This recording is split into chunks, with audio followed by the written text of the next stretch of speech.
You're listening to Life in the A-Zone podcast. I'm Peggy Sweeney McDonald, and these are my stories of moving back to my hometown in Louisiana after 36 years to live with my father and mother when she was diagnosed with Alzheimer's. These lessons of love, laughter, life, and loss are gifts of living in the A-Zone, and I'm honored to share them with you. If this is your first time here, begin the journey with episode 1 and go forward. Thank you for joining me today.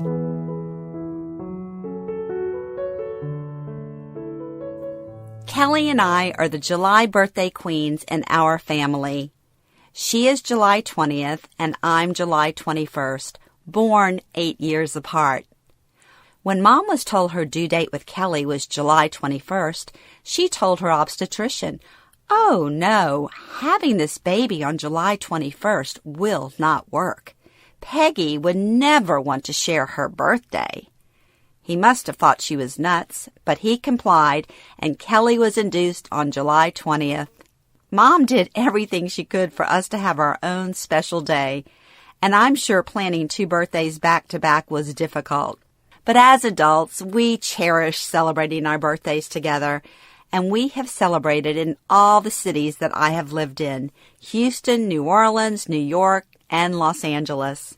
Tonight, now that I'm back in Baton Rouge, Kelly and I sit side by side at my sister Erin's house, surrounded by Mom, my sisters, our nieces, and our girlfriends as they sing happy birthday to us. We blow out the candles together on our beautiful petit four cake, and then pose cheek to cheek for pictures before taking a picture with Mom and my other sisters, then the nieces, and then the entire group. Kelly hands me a gift box, and I'm shocked when I pull out tickets to see Taylor Swift along with her latest CD. I will get to join Kelly and her 2 young daughters, my nieces, Izzy and Jillian, in the fall at the concert in New Orleans, plus a night in a hotel. The tickets are right in front of the stage. Kelly has always spoiled me. Shannon organized this lovely catered birthday dinner at Erin's house, followed by a movie night to see Mamma Mia 2. At Cinemark, we take up an entire row of the movie theater and pass large buckets of the addictive popcorn down the row. The movie is fun and perfect for a girls' night out. Mom loves all of our friends, and they dote on her. She sings along and claps and is thrilled with the entire night. "That was so much fun. My birthday is next week," she says to me as we drive home. "No, Mom, your birthday's in October. It's a few months away." For the past 6 months, every time someone in our family has a birthday, and we have a lot of birthdays, my mother announces, "It's my birthday too." "When's my birthday party?" she asks me over and over again. "Now I know where you get your birthday obsession," Jimmy says to me. He's always amused and goofs on me that I don't have a birthday or a birth month, but a birth quarter. "You're an adult, Peggy. You don't need to celebrate all summer with different sets of friends and family," he tells me every year. "And your point is, Jimmy?" I'm wondering if Mom knows something we don't. Is it going to be her last birthday? Maybe we do need to start celebrating earlier this year. "Erin thinks we should take your mom on a cruise for her birthday weekend," Dad tells me as I stand in the kitchen preparing dinner one night in September. We haven't made any plans yet. "A birthday cruise sounds like fun, Dad, and Mom would love it." We have been on 2 family Thanksgiving cruises over the years, and we all agree it is the perfect Sweeney vacation. "Y'all are human doings, not human beings," Jimmy tells me. Everything and anything on the cruise itinerary appeals to the Sweeneys. On our first cruise, we didn't stop. From morning till late at night, it was go, go, go, go. We cruised out of New Orleans with fun Louisiana bands on board, along with a Catholic church group who brought along their parish priest. Every morning, we met my parents at Mass at 7 a.m., followed by breakfast in the formal dining room. The days at sea were filled with endless daily activities, plus pool and spa time. At one point, Jimmy and I bailed out of the after-lunch bingo in the theater with the family and went to our cabin to take a nap. We had just fallen asleep when my niece, Mackenzie, called us on the ship phone. Aunt Peggy, meet us at the piano bar for Broadway trivia. What time? Now. We won't win without you, Aunt Peggy. Just because it's on the itinerary doesn't mean you have to do it, Jimmy tells me as I walked out the door to join them. They need me, I told him. We were very proud of our Broadway trivia trophy. Jimmy bowed out of our second Thanksgiving family cruise 7 years later and went to visit his parents. His father was in a nursing home with Alzheimer's, and he felt he needed to be there. Thank God, as his parents would both be gone by the next Thanksgiving. Do you and Jimmy want to join us for the birthday cruise? I would appreciate your help with your mom, Dad says to me as he watches me take the meatloaf and sweet potatoes out of the oven. We can't afford it right now, Dad. Plus, Jimmy is not a fan of cruises. He would rather go to a resort and play golf. Well, it's only 4 nights out of New Orleans, and if you come with us, you could stay in our room. I will treat you, Dad says, trying to convince me. That sounds great, Dad. Let me check with Jimmy. That's a good idea. A cruise with an Alzheimer's patient? Seriously? Jimmy says, looking at me as if I were insane. He sits and listens to me as I make my case that this may be the last chance to celebrate Mom's birthday. You see her steadily declining. We need to cherish her 82nd birthday and make it extra special. She will love all the shows and music. I understand. You should go, Peg, and I'm sure your dad will appreciate having you there. A few days later, Dad said he could upgrade to a suite if Jimmy wants to join us. Later that night, I begged him to come with me. Oh, come on, Jimmy. You can sit on the deck with Scott and smoke cigars while Aaron and I go to the activities with Mom and Dad. We can go to the late-night adult comedy club and the piano bar after they are in bed. Please come, Jimmy. It'll be fun and a chance for us to have a little vacation. Sure, he reluctantly agrees. He knows I'm struggling emotionally these days, and he probably would jump off the Mississippi Bridge if it would bring a smile to my face. My other sisters, Shannon and Kelly, can't make the cruise, so it'll be just the 6 of us. My parents, Aaron and her husband Scott, and Jimmy and me. Dad booked the last suite available, and Aaron booked the last regular room. We tell Mom daily about the birthday cruise, and she is excited. She forgets, and we tell her again, over and over. The day before we leave, I come home to find Mom and Dad's suitcases packed and in the foyer, ready to go. I panic because I was planning to help Mom pack, and I'm sure her suitcase is filled with the wrong clothes.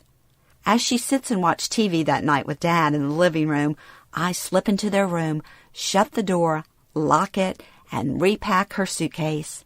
She probably won't even realize it, I think, as I step out of their room right before she goes to bed.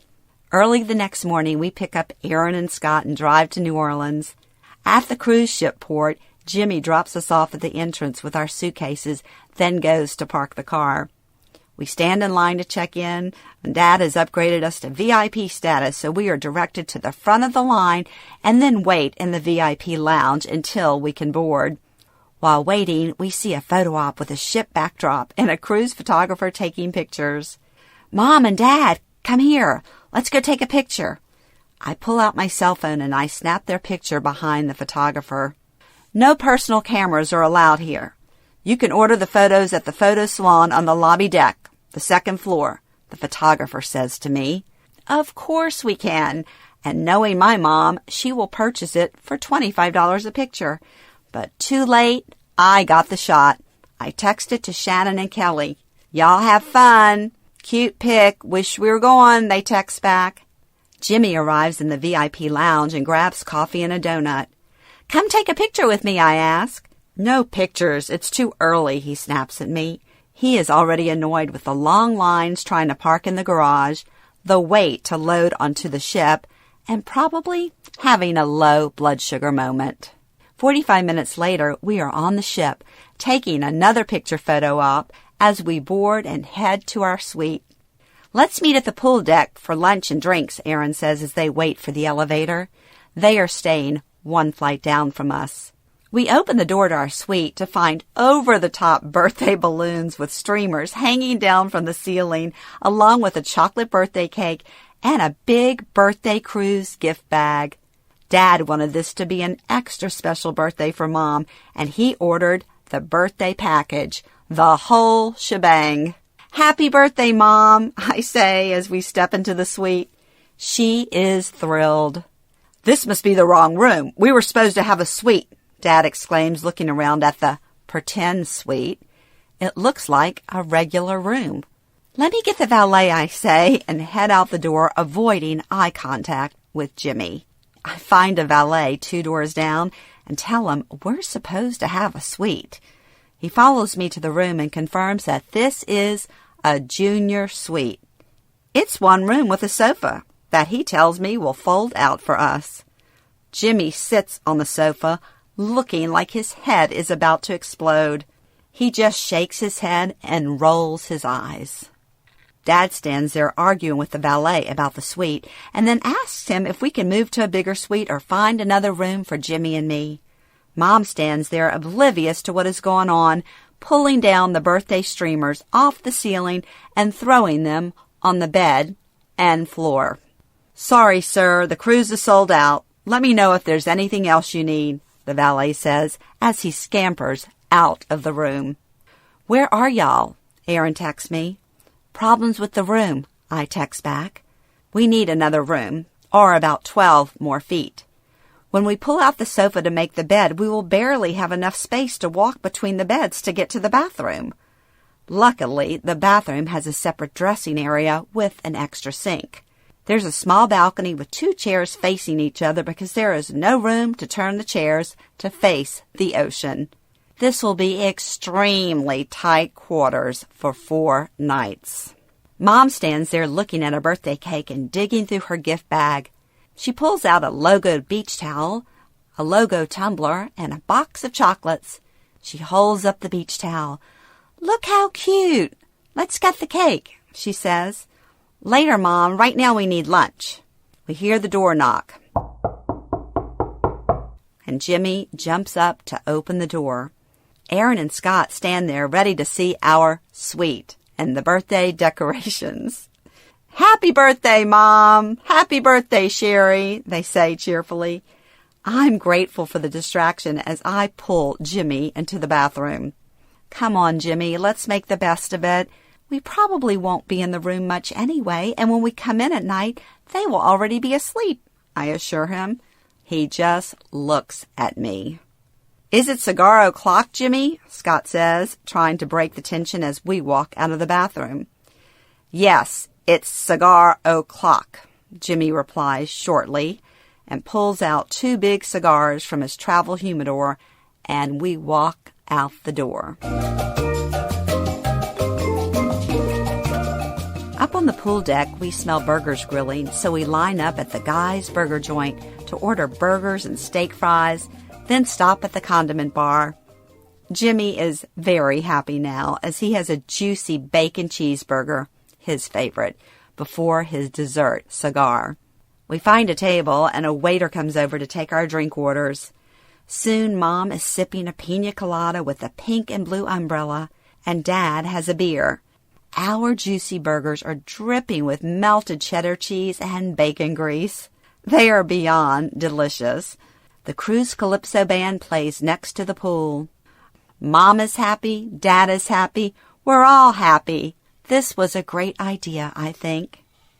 "Hot, hot, hot," Jimmy says to me, nodding and acknowledging the Calypso band, and we laugh. Nobody gets a joke, so we fill them in. Years ago, we attended Jimmy's best friend Alex's wedding in Miami with Jimmy's sister Kathy and her husband Pat. There was a Calypso band by the hotel pool that played the same songs over and over again all day for the entire weekend, including the song "Hot, Hot, Hot."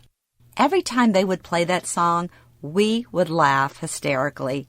By the end of the weekend, we were ready to throw the band in the pool. As we finish our burgers, the Cruise Calypso band starts playing "Hot, Hot, Hot," and we all roar with laughter. "Are we having fun yet?" I say to Jimmy and Scott when they leave to smoke their cigars on the top deck. Back in the room, our luggage has been delivered, so we unpack, and I cut Mom and I a large piece of the chocolate birthday cake before going back upstairs to the pool. Jimmy never made it back to the room to unpack. He is quite content sitting on the upper deck, smoking a cigar and hanging out with Scott. At 4:30, the ship pulls away from the dock in New Orleans, and we all stand on the top deck watching the French Quarter sail by. Jimmy stands behind me with his arms around my waist.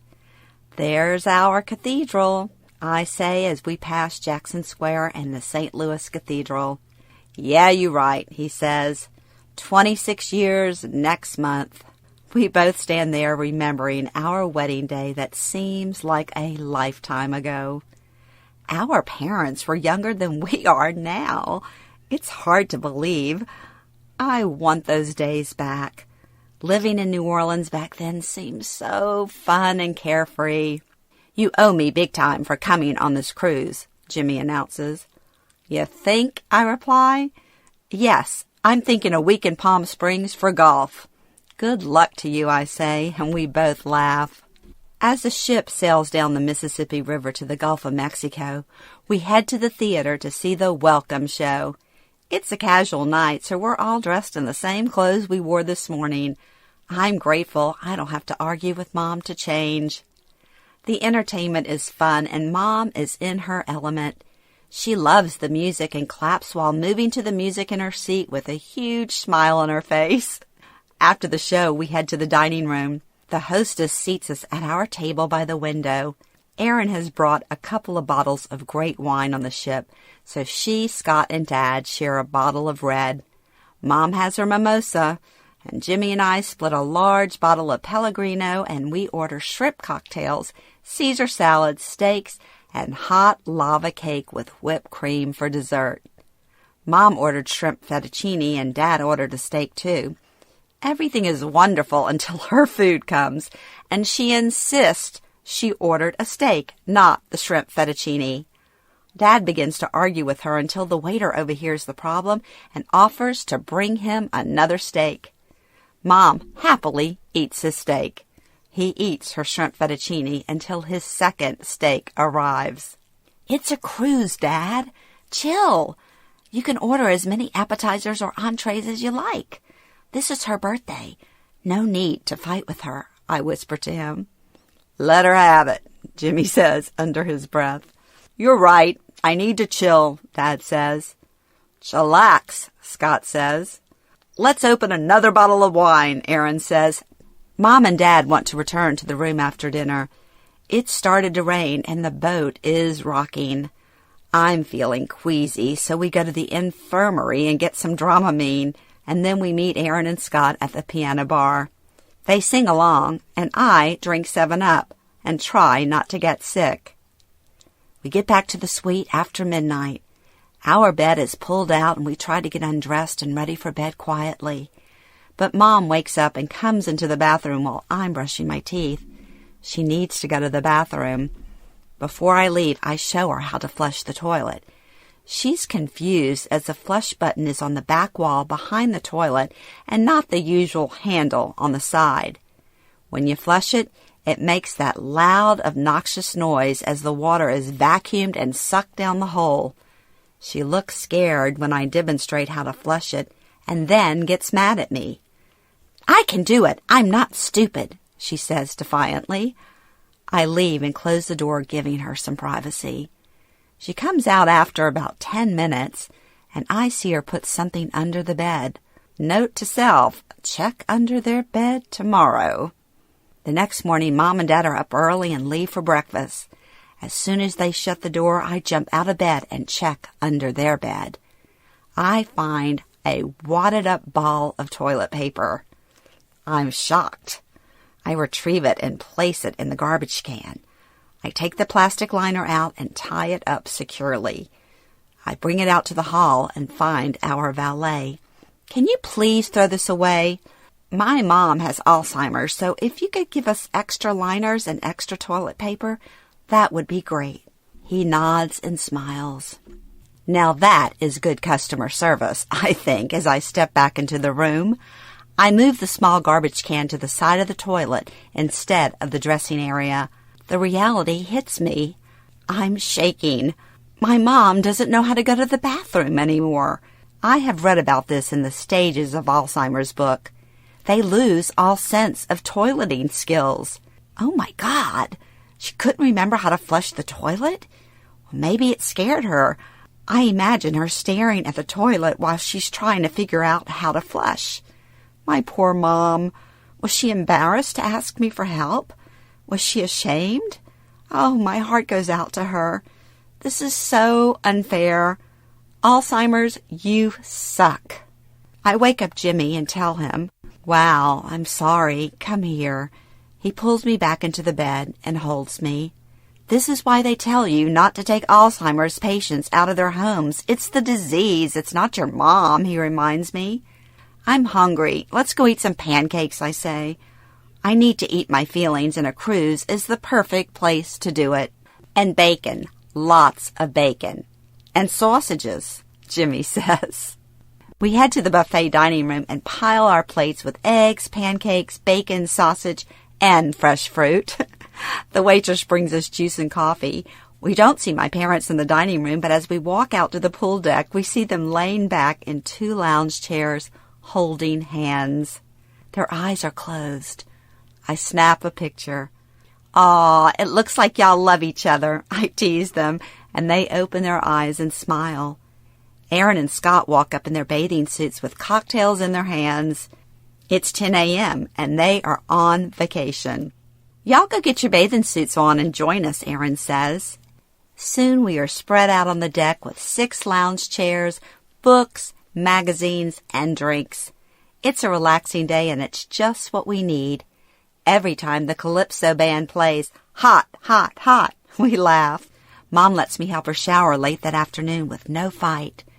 "I feel great," she says, as I put makeup on her and fix her hair.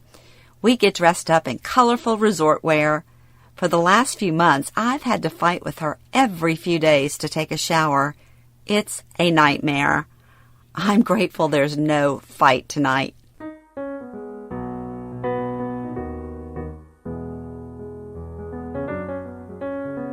The theme of the big evening musical show is Around the World. We are going to the 7:30 show before Mom's birthday celebration at 9 p.m. Dad, Mom, and I arrive early to the theater and save seats on the first row. Jimmy, Scott, and Aaron soon join us, and the cocktail waitress brings us all drinks. "This is your birthday show, Mom," I say. "Really?" "Yes, Mom, we ordered it just for you," Aaron pipes in. The cruise director, dressed in a tuxedo, comes over and says hello to Mom, and we tell him it's Mom's birthday. "Happy birthday! We have a great show planned for the birthday girl tonight," he says to Mom. Mom is glowing. She loves the attention. We take pictures with her with the cruise director, and he takes a group picture with all of us. The show starts, and Mom is ecstatic. She claps and sings along for some of the songs that she knows. The musical review takes us on a journey around the world and ends with fireworks, streamers, and confetti. The singing, dancing, and sets are excellent and Broadway-worthy, I think. "That was wonderful. How did y'all plan this?" Mom says to Aaron and me. Mom believes the show was just for her. She hugs the cruise director when she sees him at the door, and he wishes her happy birthday again. It is her night. The birthday dinner is excellent and ends with champagne and cake. A dozen waiters come over and sing happy birthday to Mom. She radiates joy and smiles. Dad is happy too, and for a few hours, we forget all about Alzheimer's. It's just about Mom and her 82nd birthday. The next day, the cruise stops at Cozumel.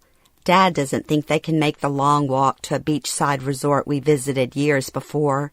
The rest of us really want to go to the resort. There's a nice pool with snorkeling equipment, drinks, and lunch for a very reasonable price. We feel guilty leaving Dad with Mom on the ship, so we compromise. We asked them to get off the ship with us and join us for margaritas, chips, and salsa at one of the Mexican restaurants in the tourist shopping area right down from the dock. Mom is tired and quiet that day. She seems off. I believe the cruise is starting to take its toll on her. We exit the boat and find a restaurant. We sit on the outside patio overlooking the gorgeous ocean, and the waves are crashing onto the side of the deck. After a margarita, they head back to the boat. They are both tired and are ready for a nap. We hug them goodbye and eagerly head to the resort. "Let's party," Scott says as we watch them walk away holding hands. We see Dad flag down a pedicab and off they go back to the ship. I feel guilty for walking away, but we need an afternoon to relax and not worry about Mom. "They will be fine," Erin says. "She looks tired and they just need to rest." "I hope so," I tell her. Scott, Jimmy, Erin, and I walk a mile down the road to the resort. We pay the entrance fee, change into our bathing suits, and walk out to the pool. We have about an hour in the sun before the weather changes fast and it starts to pour. We run for cover at the beachside hotel restaurant for a fajitas lunch. As soon as lunch is over, the rain stops and Scott and I jump into the ocean with our snorkeling gear. Jimmy enjoys his cigar and Erin has a massage at the spa hut next to the pool. It's a carefree afternoon and we're all grateful for some chill time. The weather report is not good, so we make our way back to the ship just in time. 5 minutes later, it begins to storm. We discover Mom and Dad in the main lobby bar, listening to music and having cocktails.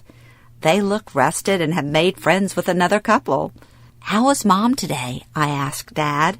"She was tired, so she slept most of the day."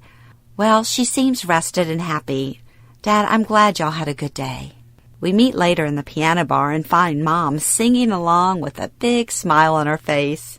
After dinner, to our surprise, Mom and Dad announce they want to go to the adult comedy show with us. I think to myself, probably not a good idea.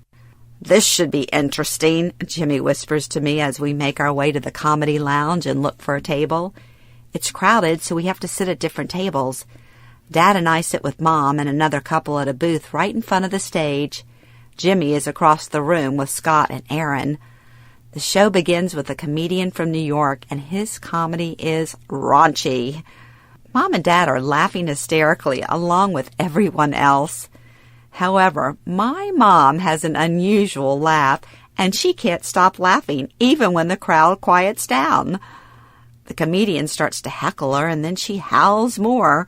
Her laugh goes on and on and on. The entire audience is now laughing at my mom's laugh more than they're laughing at the comedian. I look over at Jimmy, Scott, and Erin across the room. They are hysterical. The comedian ends his set, and the next comedian comes on. Mom is having a great time and doesn't want to leave. Dad orders another drink. The people we were sitting with leave, and Erin, Scott, and Jimmy move over to our table. The second comedian is even raunchier. I want to just crawl under the table at some of his jokes. Erin and I look at each other flinching. OMG. "This is embarrassing," I whisper to her, and we laugh at how crazy it is to be sitting with Mom and Dad listening to these dirty jokes. And they don't seem to be embarrassed at all. "That was great," Mom says as we leave. Jimmy goes up to the comedian and they start talking about New York. "The old country in my family was Brooklyn and Queens," I hear Jimmy tell the comedian. Erin and Scott are going to go to the casino to gamble, and Mom and Dad are going to bed. Jimmy and I grab cappuccinos and gelato at the coffee bar, then walk up to the pool deck. It's a beautiful night. The stars are shining, and there is a nice salt air breeze. We find 2 lounge chairs away from the crowd, sip our cappuccinos, and eat our gelato. "I haven't laughed that much since we moved back to Baton Rouge," I tell Jimmy. Watching my mom and dad laughing together instead of fighting is a treat. Can we bottle this fun and take it home? You will treasure these moments with your parents for the rest of your life. I think your mom really enjoyed her birthday. Do you think it's going to be her last birthday? I ask him. I don't know, Peg, but if it is, just know that it was special. We made her laugh, sing, dance, and smile. And you have the pictures to prove it, he says.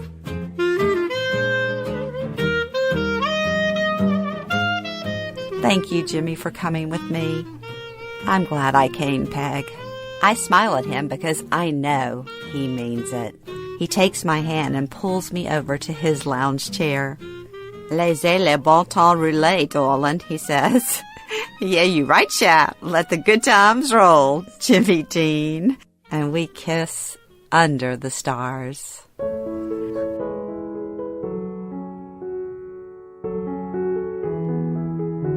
Thank you for joining me for Life in the A-Zone. Look for new episodes each Wednesday. Please share, subscribe, like, comment, and follow on Facebook, Instagram, and Twitter. To join my mailing list, go to lifeinthea-zone.com and check out my best-selling book, Meanwhile Back at Cafe Du Monde, Life Stories About Food, at Amazon and Barnes & Noble.